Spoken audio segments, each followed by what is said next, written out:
जय हिंद मित्रों, कांग्रेसे करी कमाल बीजा करे धमाल भाग 3 में हूँ जीगर वाघेला मारा साथी मित्र अल्पेश पुरोहित साथे जय हिंद साथे फरीथी एक वखत आप सबनु स्वागत करूं छुं।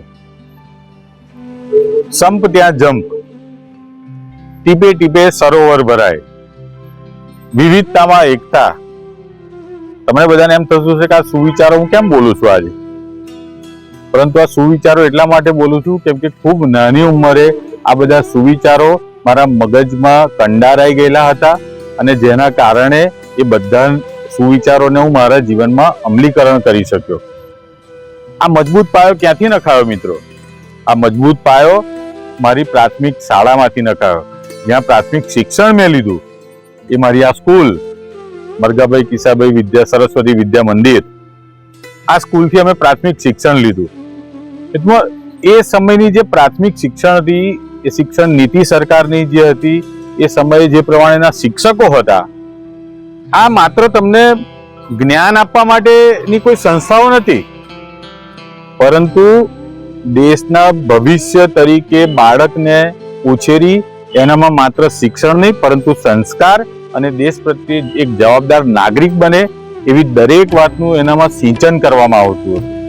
અને એટલા માટે જ તમે જુઓ કે બાળકો શાળાએ આવે, શાળાએ આવી અને આવું નવું નવું શીખે, નવું નવું જોવે, એના માટે એ સમયની સરકાર એટલી બધી ચિંતિત હતી કે ગરીબ બાળકો શાળાએ આવી અને પોષણક્ષમ કંઈક એમના શરીરમાં જાય એટલા માટે મધ્યાહન ભોજન નામની એક સારી વ્યવસ્થા ઊભી કરવામાં આવી, એક અભિયાન ચલાવવામાં આવ્યું અને બાળકોને પૌષ્ટિક આહાર આપવામાં આવ્યો, જેથી કરીને એના શરીરની તંદુરસ્તીનું પણ ધ્યાન રાખી શકાય।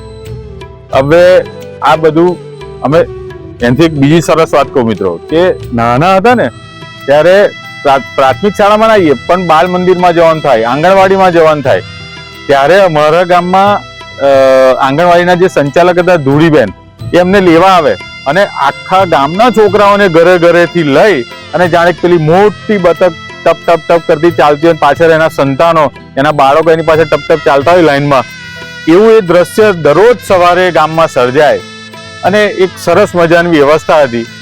એટલે આગળનું મારા મિત્ર તમને અલ્પેશભાઈ જણાવશે। સરસ વાત કરી અને આપણે કહ્યું કે સરકાર તો કોંગ્રેસની સરકારની જીગરભાઈ વાત કરી રહ્યા છે। પ્રાથમિક શાળા એટલે પાયામાંથી મળેલું શિક્ષણ, પણ આણંદ જિલ્લાની વાત છે અને આપણે કહીએ છીએ કોંગ્રેસે કરીને આ લોકોએ કરી ધમાલ, તો ધમાલ શું કરી અને કમાલ શું કરી એ વાત કહું। આણંદ જિલ્લા જેવી શિક્ષણની વાત કરીએ તો પ્રાથમિક શાળાઓ તો 1052 શાળાઓ પરે શાળાનું અભિયાન કોંગ્રેસે કર્યું।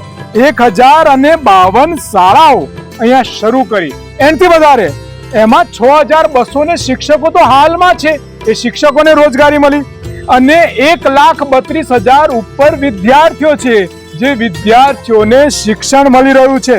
અને મનમોહનસિંહની સરકારે સર્વ શિક્ષણ અભિયાન SSA ની પણ શરૂઆત કરી હતી, જેના કારણે જર્જરિત થયેલી જે શાળાઓ છે એનું ફરીથી નિર્માણ રિનોવેશન કરવું અને બાળકોને સુરક્ષિત શિક્ષણ મળે, બહુ સ્પષ્ટ વાત છે।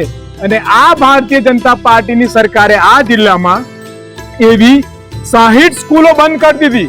1052 માંથી 60 સ્કૂલો બંધ કરી એટલે 1092 સ્કૂલો જ રહી અને હજુ પણ બંધ કરવાની કડાર પર છે। એટલે કોંગ્રેસે શું કર્યું?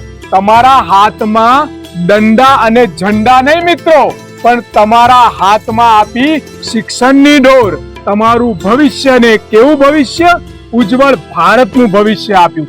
એટલે જ આજે અમે આવ્યા છીએ કે કઈ સરકારે શું કમાલ કરી અને આ સરકાર કરી રહી છે શું ધમાલ। એટલે જ અમે કહીએ છીએ કે કોંગ્રેસે કરી કમાલ, આ કરે છે ધમાલ।